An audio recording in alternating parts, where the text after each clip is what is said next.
Good morning, Year 5, and welcome to our final SPAG lesson of the week. So what I would like you to do, as usual, open up your book, SPAG at the top of your page. Today's LO, which is to recognise parenthesis, and today's date, which is Friday, the 22nd of January. And just a reminder, please rewind, replay, or rewatch the video at any point, and feel free to pause it. You're going to definitely need to be doing that so you can complete any writing tasks that are set, and these are set by this little icon in the bottom right hand corner. So if you see that on one of your slides, that is when I'd like you to do some writing.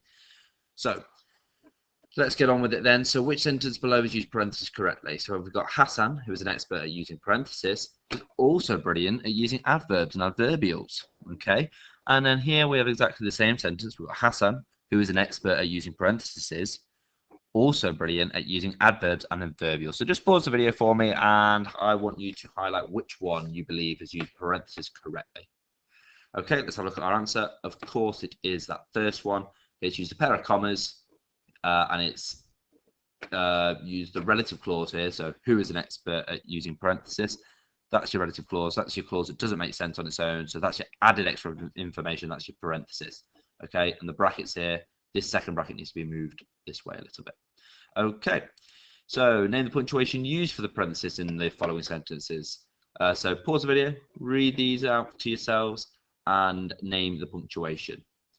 Okay, let's have a look at our answers. Should be pretty straightforward. This one, of course, the first one uses a pair of commas, which we can see here, and a pair of dashes for the second one, which we can see here. Nice and easy. Circle the punctuation used for parentheses in the sentence below. So read this for me. So Arwa, who is the best dancer in the entire school, won the most recent dance contest in front of all of her friends and family. Okay, well done, Arwa. So pause the video and highlight which bit is the parenthesis in the sentence. Okay, let's have a look. Of course, our brackets here indicate the parenthesis that is used. Okay, so who is the best dancer in the entire school? That's your relative clause. You add a bit of extra information to your sentence. Underline the parenthesis in the sentence below. Nice and easy. Highlight this bit for me. So in the small town of Dewsbury, where people love to socialise with their friends, there was a big party to celebrate the new year. So where's the parenthesis? Of course, nice and easy, where the dashes are. That is your parenthesis. Excellent. Now, quick true or false. Commas are used correctly for parentheses in the following sentence. So let's have a look at this first one. Although it was still dark, I went to the shop to buy some milk and bread for our breakfast. Second one, my mum, who needed milk and bread, asked me to go to the shop because I was going to town anyway. So which sentence here? One of them is false, one of them is true. Which sentence has used commas correctly and which one hasn't? Let's have a look at our answers then, if you've had a go at that. Of course, the first one is false. Okay, there's no parenthesis added. There's a comma there, but that's just used as a pause to take a breath. There's no added extra information. This is one big main clause here. And of course, the second one uses a relative clause, who needed milk and bread. That's your extra bit of information saying that the mum needs the milk and bread. Okay, it should be all fine with that.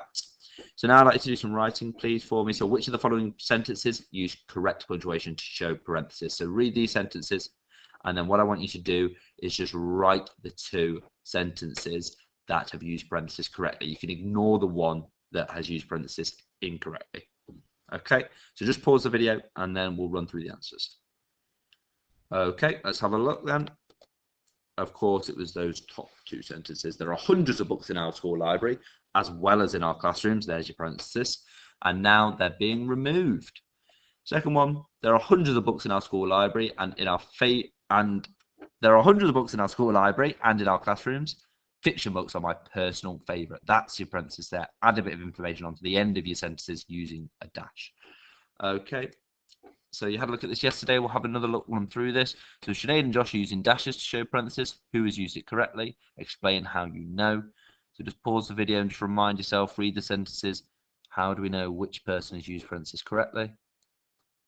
Okay, so we know it's Sinead because Josh has used it incorrectly. He's tried to use parentheses in the middle of his sentence, okay, but it's part of his main clause. He's not adding in any extra information there. There's no relative clause. He's just put two dashes randomly in the middle of his sentence.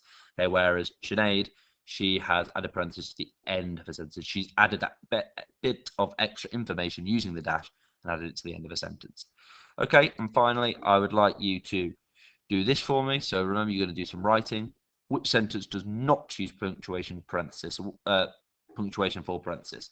So what I want you to do is I want you to rewrite both these sentences and then tell me which one has used punctuation for parenthesis and explain how you know that. Okay, so pause the video, rewrite your sentences, and explain how you know which one's correct and not.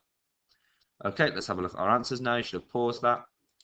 So A does not use punctuation for parenthesis because the comma is used to separate the clause of the sentence. Okay, so this comma here doesn't actually use, isn't used for parenthesis. It's literally just used as a break, pause, somewhere to catch your breath when you're reading. Okay, just like the example that we looked at earlier. So we went to the park yesterday and then we went to the cafe for our lunch. No parenthesis used. So that one does not use parenthesis correctly. So that's your tick. And there's your explanation. The second one uses comma to add on extra information where we had lunch. Okay, that's your extra information there. Added on the end using a comma. Okay, thank you very much, Year 5. If you could please complete the SPAG work that's attached to the webpage, and I shall see you all later in our live lesson. Thank you very much. Enjoy the rest of your day.